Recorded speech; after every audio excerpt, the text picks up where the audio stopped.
You've been trying to succeed, but every effort just seems to be hitting the rocks. Things aren't just falling into place. You know, effort after effort, and you are not getting the kinds of results that you had hoped for, that you desire, that you believe to be commensurate with the kind of effort that you're putting in. Perhaps you are almost given up, frustrated, thinking that maybe success is not for you, maybe it's for some other people, maybe you are not called to succeed. Well, that happens to a lot of people, and I'm sure you are not the only one who is experiencing it. All right, but don't believe any of those thoughts that are running through your head. Don't believe that there is no hope. Don't believe that you have nothing. Don't believe that except you get something, resources, money, help from somebody, you can make it. Yes, it's important that help comes your way, and help will typically come from somebody. All right. But the nature of help is also important. Many times, it's not the kind of help that you are hoping to get, although it's usually the right kind of help, the very kind of help that you need. And many of us have passed on opportunities to succeed because the help that came our way, we couldn't recognize it. We were looking to something else. And so we opted, all right, to pass it over. And unfortunately, we've been running around. We're still looking for the success. We're still not making progress. And we don't realize that that counsel that we received some time ago was exactly what we needed. I want to speak to us on a very important aspect of success and the pursuit of success, the will of God for success and how to achieve it, which is the focus of this channel.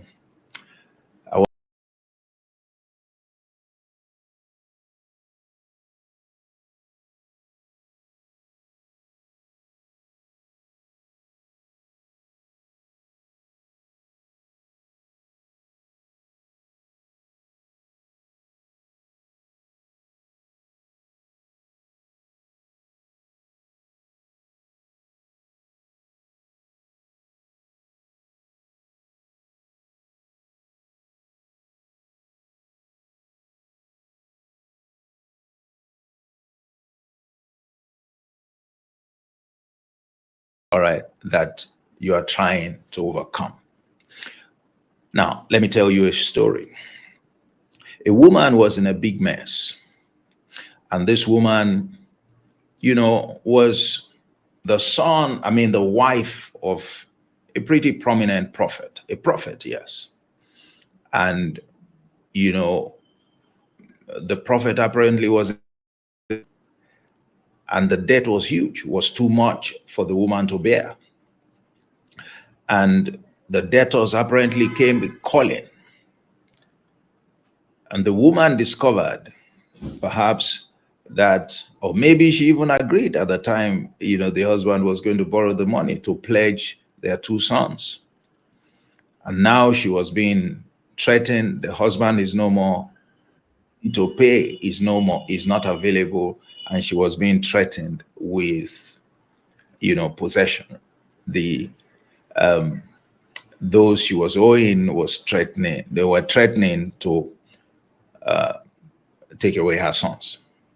So she ran, all right, to the prophet himself.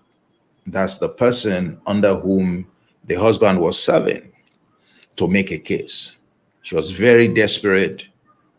She was at crossroads. Her back was to the wall. She had no way of protecting her children, preventing them from being taken away. She didn't have money to pay. All right. And so when she ran to, the prophet for help, I guess she was expecting the prophet to give her money, knowing how dutiful her husband had been to him, and knowing how dire the situation she was in, was. But I think the very first shocker that she got was the prophet saying, "How can I help you?" And, before she even said anything, the prophet asked the second question. He said, "What do you have in your house?" All right. Haven't told all the story. Maybe she was expecting the prophet to go in and bring out some money. How much? Or to ask her, "How much do you owe?"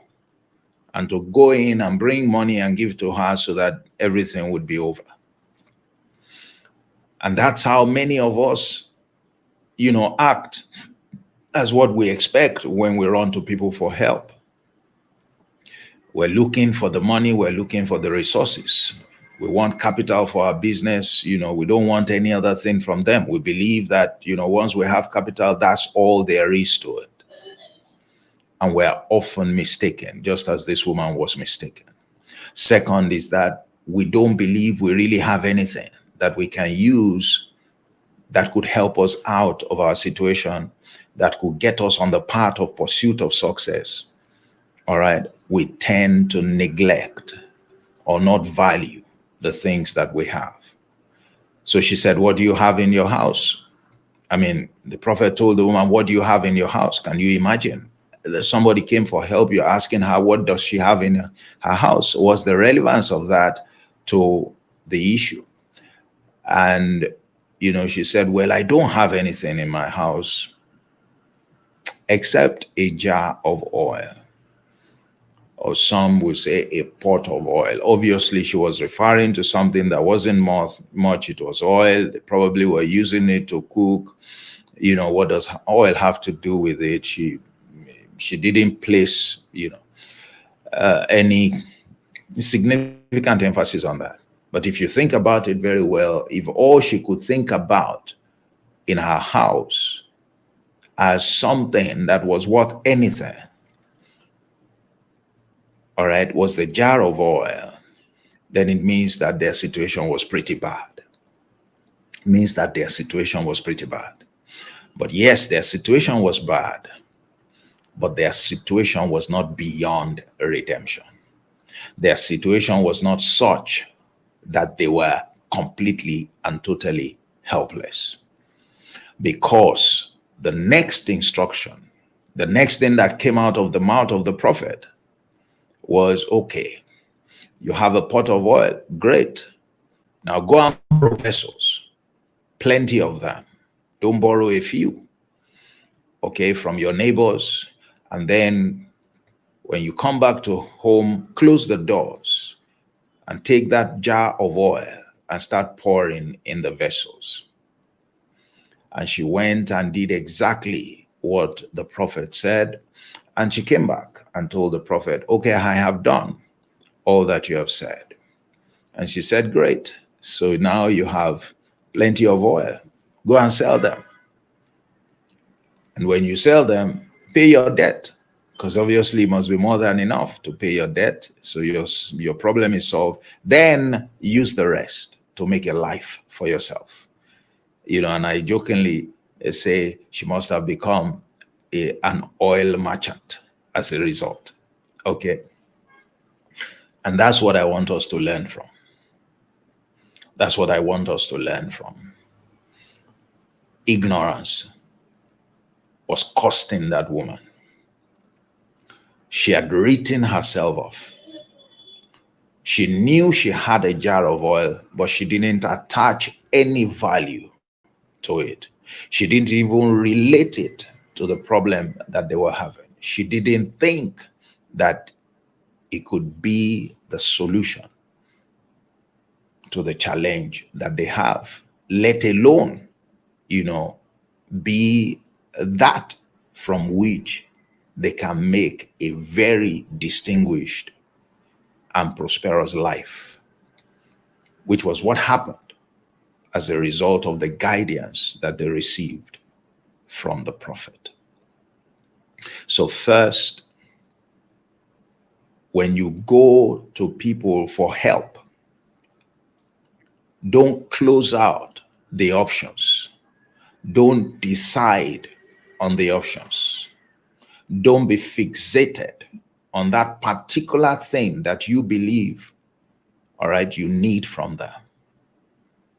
Have an open mind, particularly when they are more experienced people, when they are older people, when they are people who are more exposed, not to talk of people who are spiritual, all right, spiritual, matured spiritually.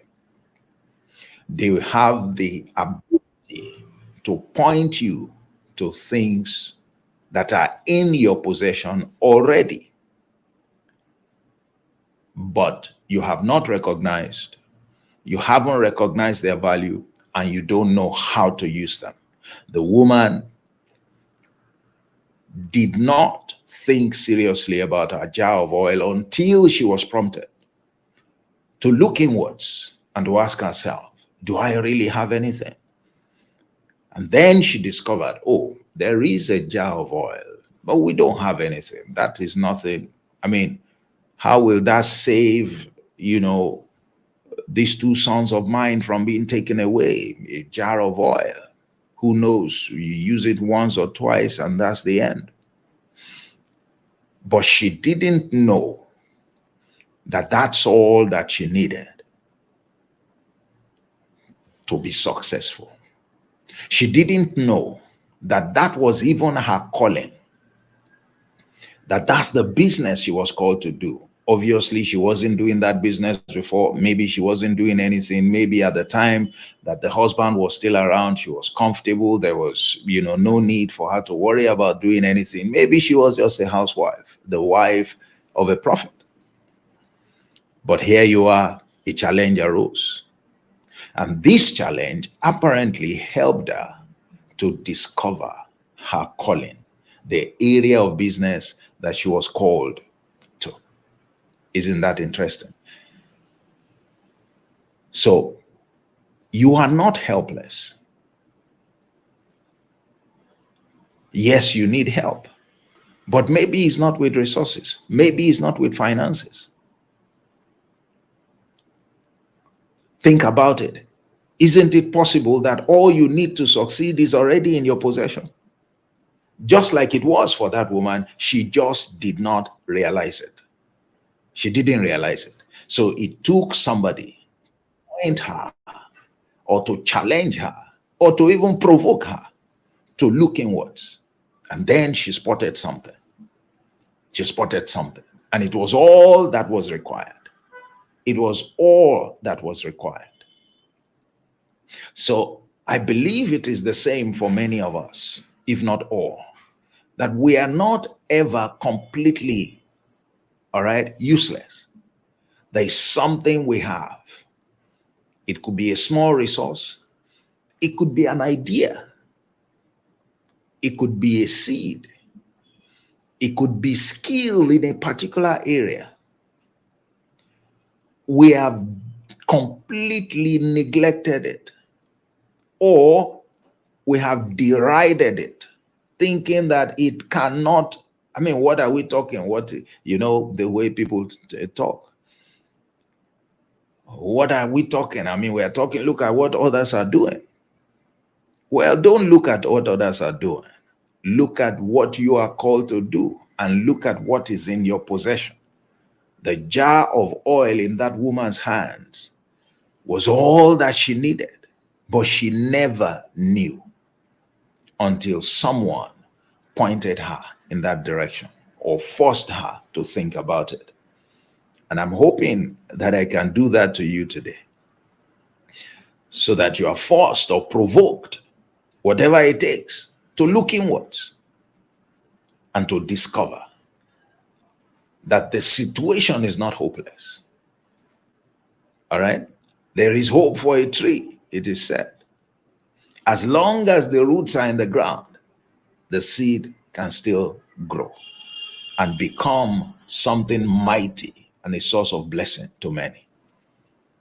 And that's the way I'd like for you to look at yourself and to fight ignorance with everything. The woman, the root, apparently, the real problem of the woman was not the indebtedness. Her real problem was her ignorance about what she possessed, which was more than enough to solve her immediate problem and to give her a very comfortable life. That's what the prophet got her to appreciate. So what you need to succeed is already in your hands. It is for you to discover it. Again, I have spoken once or twice about the importance of counsel. And you see that the woman, if she had not run to somebody, all right, a more senior person, a more exposed person, somebody who has some standing and credibility, all right, and some capacity to offer some kind of help, she would have remained in her ignorance. She would have lost, her most prized, children. She would have ended up a very miserable woman just because of ignorance. And just because she couldn't run to somebody for help. Counsel is important. Asking people for help is important. Asking people for help is important. Like I said, don't be fixated at the kind of help. It's like some of us, when we pray, we want God to do what we are asking in a particular manner. That's not helpful to you. If she insisted on the prophet giving her money, she won't solve this problem. Okay, so if the prophet had the resources or magnanimous enough, maybe he would have counted the money and given her. But after paying that, they would still have been poor.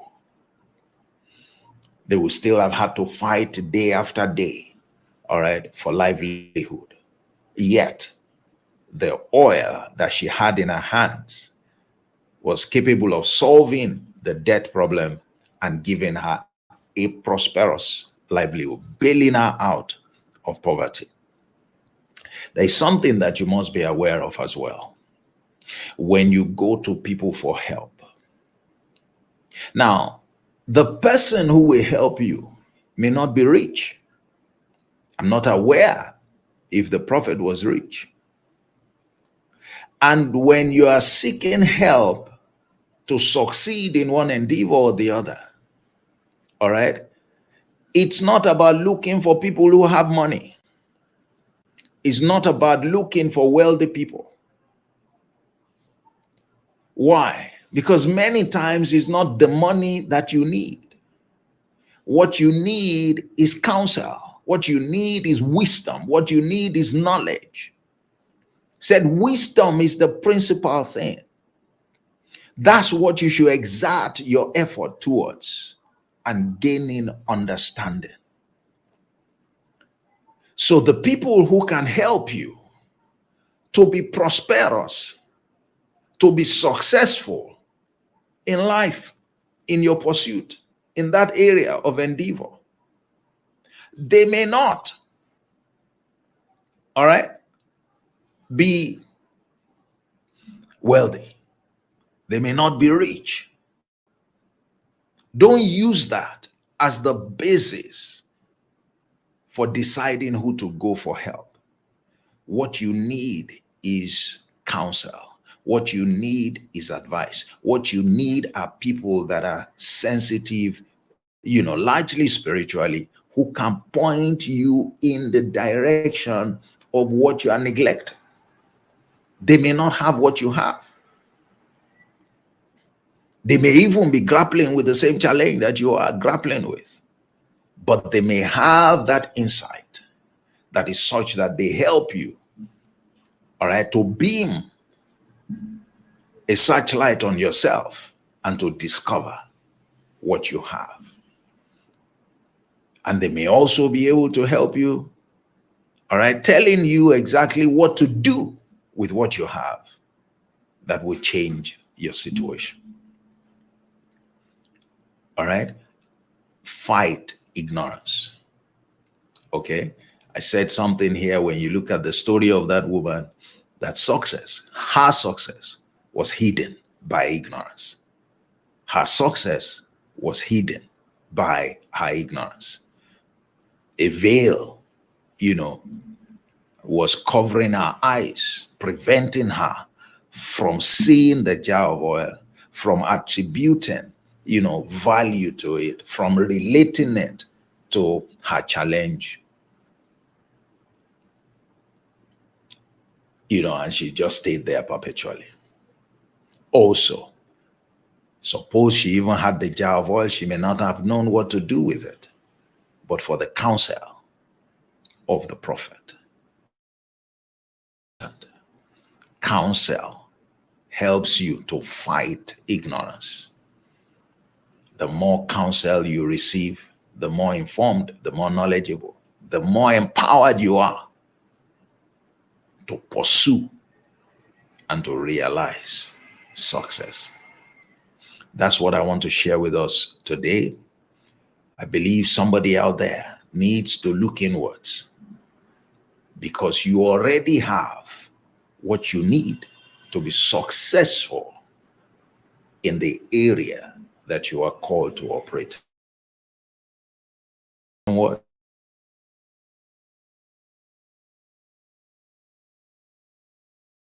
Money primarily. All right. Ask for counsel. And when you receive that, you would have received the grace, okay, to walk the path that you are called to, that leads ultimately to success. I hope you have gained from that this morning. That's it. License to Succeed. I'll be with you again on Friday. If you haven't subscribed yet, go ahead and hit the subscribe button and share the link with others. Remember, on this channel, it's about knowing God's will for success and the way, God's way for achieving it. That's what we focus on. That's what you should hold us accountable for. And we believe that if you will embrace these nuggets of truth, it will make a difference in your life. So remember, you are licensed to succeed. That woman had been licensed to succeed. Her jar of oil was a license to succeed, only that she didn't know it. So I'll see you again on Friday by the grace of God. Same time. God bless you. Enjoy the rest of your week. And it's been a pleasure coming to you. I'm sure you know my name. You still remember my name. Olatunji Sobodu is my name. I'm your anchor on the channel. And thank you for joining me again today. Take care. Bye-bye.